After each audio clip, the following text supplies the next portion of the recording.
Good morning, Pastor Ron Jetter, Immanuel Lutheran Church, Grandview, Washington, on December 7th, 2020, Monday. This is the 79th anniversary of Pearl Harbor Day, a day that will indeed forever live in infamy, because every time it comes around, we pause and remember that day. And as my father is a veteran of the United States Navy, God rest his soul, I remember all of those who fought in the Pacific Theater and in the European theater, like my father-in-law, Pete. God rest his soul as well. May their memories truly be a blessing to us and a comfort on this day. 9/11 is our generation's Pearl Harbor Day, because I wasn't around. I was born 15 years after Pearl Harbor.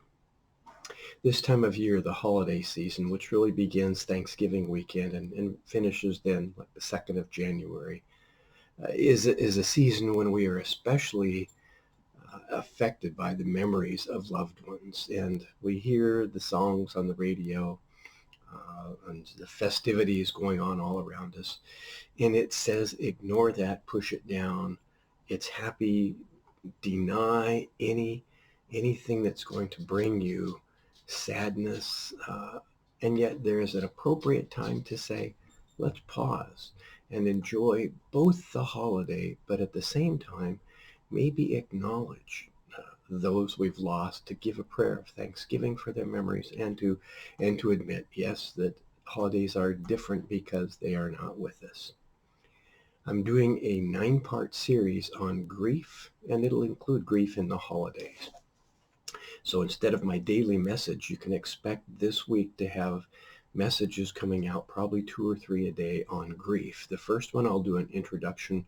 What is grief? Why am I talking about grief? Why do I think I have some credentials? And the next 4, numbers 2, 3, 4, and 5, deal with the tasks of grief. And I'll explain where I get this notion of tasks of grief. And then number 6, grief in the holidays.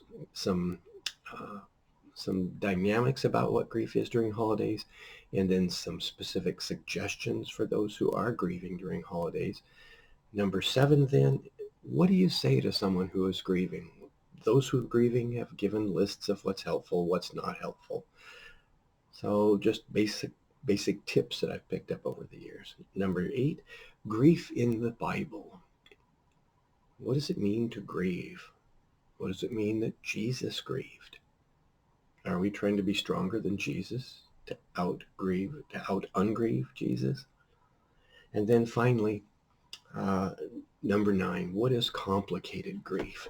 Grief that's accompanied by either multiple losses, or a sudden and unexpected death, or death in a violent way, death that simply doesn't go away because there are then things that follow along to that.